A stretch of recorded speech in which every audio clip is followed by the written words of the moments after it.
falar com vocês enquanto faço coisas. E enquanto faço imenso barulho com pacotes, desculpem. Então, primeiro, não estou mais brincalhão.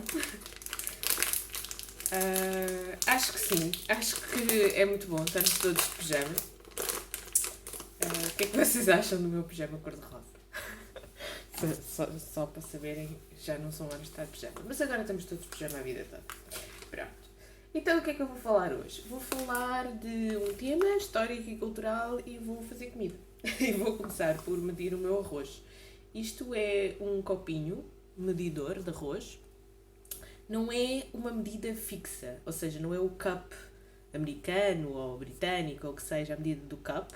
Este é o copinho que vem com a máquina do arroz. E a gente deve fazer as medidas que vem na máquina do arroz, porque isto é o que está dentro da máquina do arroz. Eu depois vou-vos explicar como é que se usa, que é a maneira como normalmente eu me habituei a fazer arroz no Japão, portanto agora faço arroz assim. Portanto, tem aqui as medidas que vocês vão pôr de água, conforme o tipo de arroz que estão a utilizar, e estas medidas são até ali da água, até ao sítio onde diz quando usaram um copo de arroz destes. Estão a ver? Então vocês têm que guardar o copinho que vem com a máquina, porque é este que vai fazer a medida. Conforme usam arroz branco, um arroz integral, ou o que quer que seja. Eu vou usar arroz branco agora. Portanto, até aqui, até a última linha do copo seria arroz branco. Estou a usar um arroz que é biológico. Eu gosto de usar arrozes biológicos, de preferência feitos em Portugal, porque Portugal é muito bom a produzir arroz. Não é preciso, se vocês costumam fazer, vou fazer um copo e meio desta vez. Se vocês gostam de cozinhar arroz, então a seguir receitas japonesas, usem o arroz preferencialmente o carolino, que é o que tem o grão mais curto, mas não precisam de andar de propósito a comprar arroz vindo de outros sítios. Podem perfeitamente usar o arroz japonês. A português, digo eu. Que é muito bom, produção nacional. E há biológico também. Agora a parte importante é lavarmos isto. E é a never ending process. É preciso lavar muito. Às vezes as pessoas dizem, mas o meu arroz não fica brilhante, como nas receitas, não fica brilhante, não lavaram vezes suficientes, porque é mesmo preciso lavar muito.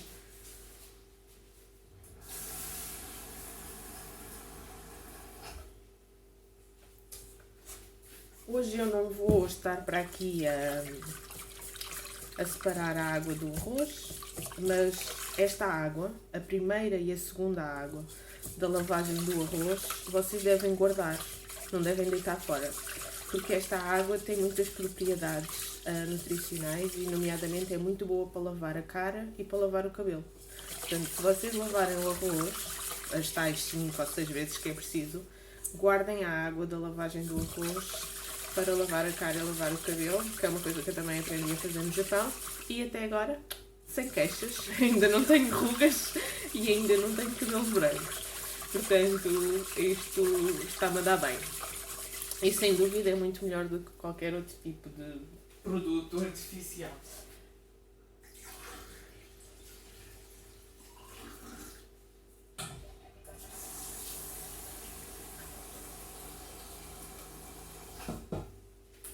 Enquanto estou por aqui a abanar o arroz, vou-vos falar daquilo que eu queria falar. Vocês pediram e eu estou a responder aos vossos pedidos, e agora é sempre assim, os vídeos vão ser os vossos pedidos. Isto agora é à vontade do freguês. Vocês pediram para eu falar de vocês um tema mais cultural e eu lembrei-me disto do arroz, porque o que quero falar é de arroz. Como vocês sabem, o arroz é muito, muito, muito importante nas dietas do Extremo Oriente e no Japão em particular, mas não foi sempre assim. A produção de arroz no Japão foi uma coisa que foi introduzida a partir da ilha de Kyushu. Eu fui fazer uma visita, até por uma questão de como é que eu produzo conteúdos culturais para as visitas guiadas. Eu fui fazer uma visita a vários sítios da ilha de Kyushu, que são considerados os primeiros campos de arroz do Japão. E aquilo foi, de facto, introduzido por via da China e da Península Coreana, no Japão. Quando os japoneses começaram a consumir arroz, alteraram muito as suas comunidades. Não vou dar aqui uma aula de antropologia nem de história do Japão, mas alteraram muito a maneira como organizavam as suas comunidades, como como organizavam também a riqueza, a questão dos excedentes do arroz, tudo isso mudou muito o Japão. Então, o Japão ser um país cuja cultura é comer arroz, não foi uma coisa assim do dia para a noite. Estão a ver? Foi um processo longo e complexo. Hoje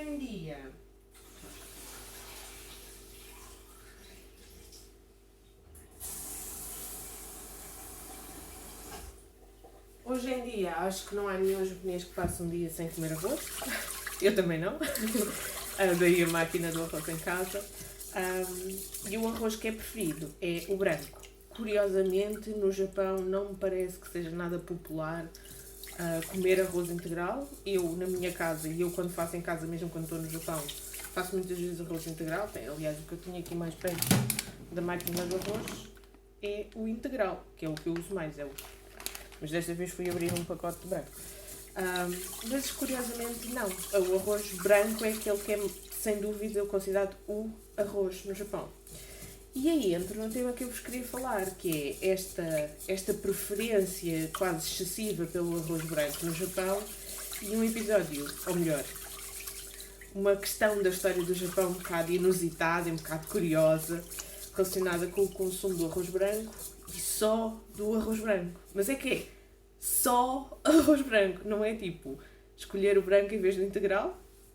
É quando o arroz branco, quando o arroz e depois o branqueamento do arroz se tornou a staple food, a comida by default dos japoneses, tornou-se mesmo a comida by default dos japoneses. Por exemplo, dependendo das épocas da história, mas houve uma série de teorias meio baseadas no budismo zen, que defendiam que uma pessoa só se devia alimentar de 3 ou 4 tipos de pickles vegetais e chá verde e arroz branco, coisas assim.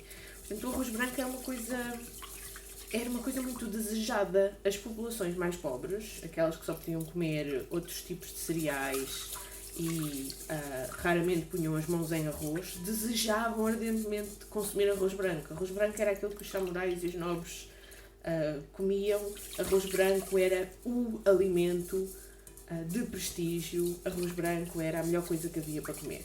E então as pessoas, quando por exemplo entravam no exército, os rapazes que iam para o exército e para a marinha, porque lhes davam o racionamento da alimentação em arroz branco. E isso era um upgrade do estilo de vida deles brutal.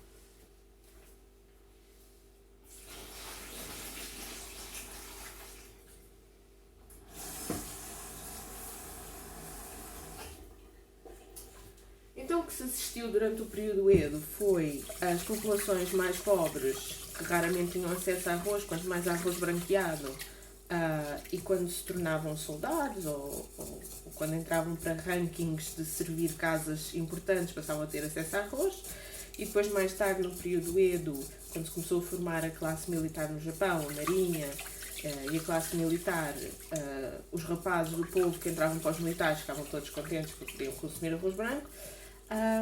Mas durante toda a história do Japão isso também trouxe um problema, que é as pessoas consumirem arroz branco e só arroz branco faz com que tenham deficiências nutricionais. Então o Japão tinha uma espécie de praga até ao século XIX, até ao final do século XIX, mesmo finalzinho, final da década de 80, década de 90, só nessa altura é que a coisa ficou resolvida.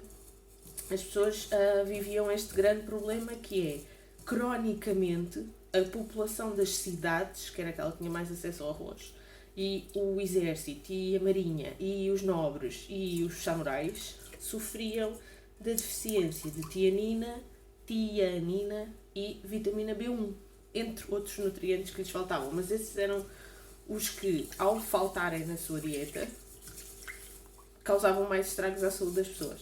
E depois há imensos escritores japoneses que falam nisso. Olha, no outro vídeo do chá, vou pôr aqui o link, ou aqui, não sei, em cima, para o vídeo do chá, em que eu vos mostrei o livro que eu estava a ler, que é os livros do Mishima. Por exemplo, no da Máscara, acho que já não sei se é no da Máscara ou se é no outro, mas, por exemplo, o Mishima falava disso, que ele tinha esse problema, porque os sintomas que começaram a... aparecem na literatura japonesa, mas dei o exemplo do Mishima porque ele estava a falar na primeira pessoa, ele estava a falar de coisas que lhe aconteceram a ele. mas aparecem vários diários de pessoas da corte, de pessoas militares a descreverem os sintomas. Altas patentes militares muito preocupadas porque os seus soldados, os seus marinheiros estavam com estas doenças que eles não sabiam explicar, não é? Porque isto foi antes das pessoas descobrirem que havia vitaminas. Então, quais eram os sintomas horríveis? As pessoas vomitavam uma nhanha preta. Isto é horrível de se dizer, mas é verdade. Vomitavam uma nhanha preta, tinham confusão mental, demência, tinham alucinações, tinham inflamação, sobretudo nas pernas, inflamação a nível de não poderem usar calçado, não conseguirem caminhar, não conseguirem andar. E curiosamente, por exemplo, durante o período Edo, quando os samurais faziam aquela viagem que eles eram obrigados a fazer, a ir a Edo, mesmo que eles fossem no meio de Kyushu, ou mesmo que eles fossem de Hokkaido, tinham que fazer aquela viagem muito grande a Edo. Quando eles estavam em Edo, estavam doentes. Quando voltavam à terrinha deles, ficavam bons. Porquê? Deixavam de comer arroz branco. Na terrinha deles havia cevada, havia arroz integral na melhor das hipóteses. Estão a perceber? Comiam outro tipo de coisas. E como tinham mais diversidade alimentar e os cereais não eram refinados, não tinham estas doenças, porque acabavam por ter o input dos nutrientes. Quando as pessoas só comiam arroz branco e chá, tinham a deficiência da tiamina e da vitamina B1. Isto no Ocidente chama-se beriberi, esta doença, mas no Japão o caso era um bocadinho mais complexo do que isto. E também é muito engraçado, ao longo da história do Japão, até muito recentemente, grandes franjas da população, o próprio exército, as pessoas tinham uma doença horrível que as afetava muitíssimo, que afetava, portanto, o poder, a capacidade de governar, administrar e defender o Japão e funcionar em cidades. E na verdade era só porque eles estavam vidrados nisto e não comiam outras coisas.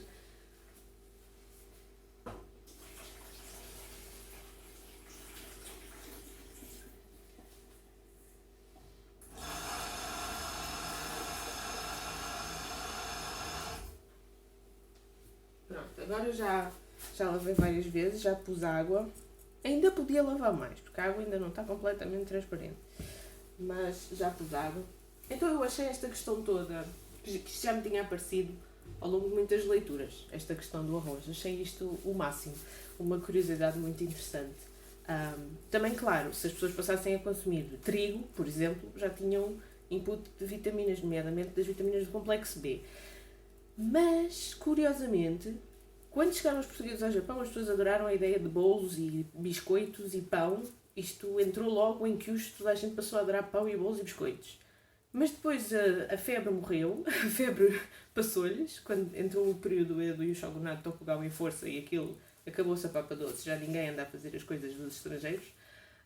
E depois, durante todo o período Edo, essa moda declinou. Tirando o cassutera e uma ou outra coisa, mas a ideia de comer pão nunca entrou realmente no Japão. E depois no século XIX, quando, eventualmente no final do século XIX, quando perceberam que diversidade alimentar e não comer só o arroz branco era capaz de ser a melhor ideia, nunca conseguiram de facto convencer, sobretudo a classe militar do Japão naquela altura, a comer pão, porque eles achavam depreciativo.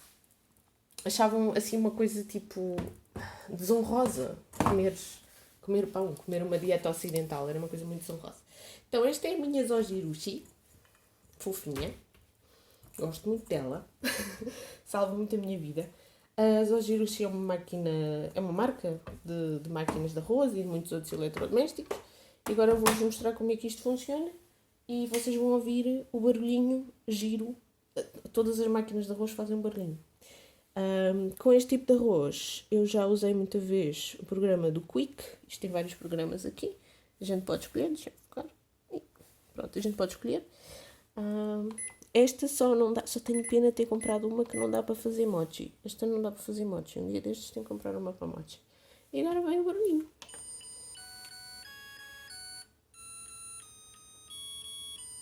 Não é o básico. E sabe uma coisa? Ela faz outro barulhinho quando acaba. Quando acaba, ela mantém o que está cá dentro quente. Passa a acender esta luz aqui. A gente pode carregar no cancelar e deixa... Mas ela, by default, mantém quente. Dá para fazer montes de coisas, montes de tipos de arroz diferentes. O Gaba Brown é assim uma espécie de modernice que dá para fazer um arroz integral fermentado ou germinado ou o que é aquilo. Fiz algumas vezes, mas demora imenso tempo. E eu, apesar de pôr aqui, não ter que pensar mais sobre isso. Mas geralmente uso os programas que são mais rápidos. Também se pode fazer outras coisas dentro da máquina do arroz. Digam-me, comentem no vídeo e digam-me se vocês querem que eu faça outras coisas que não arroz na máquina do arroz. Porque também se pode fazer. E também é muito engraçado. Pode fazer bolos, etc. Pronto. E hoje chegamos por aqui com a história da doença do arroz branco. É verdade, há a doença do arroz branco, afetou a população japonesa ao longo de séculos, foi absolutamente incrível. O único problema era que as pessoas só comiam arroz branco. Ou comiam arroz branco e não suficientemente do resto. Quando se resolveu isso, quando descobriram que introduzindo outro tipo de cereais, e nomeadamente misturando cevada também, que solucionavam este problema e não precisavam propriamente de medicamentos, foi assim uma grande transformação na saúde da população japonesa no início do século XX. Resolveu imensos problemas. Pronto, achei curioso partilhar. Já agora, isto chamava-se Kake, ou Edo Azurai, porque era sobretudo sentido na cidade de Edo, aquilo que eu vos disse, que as pessoas ficavam na cidade a comer as comidas chiques da cidade, que eram arroz, essencialmente, ou arroz sobretudo e depois algumas outras coisas. Mas Kake é o nome pelo qual é conhecido em japonês isto. Beijocas e até ao próximo vídeo.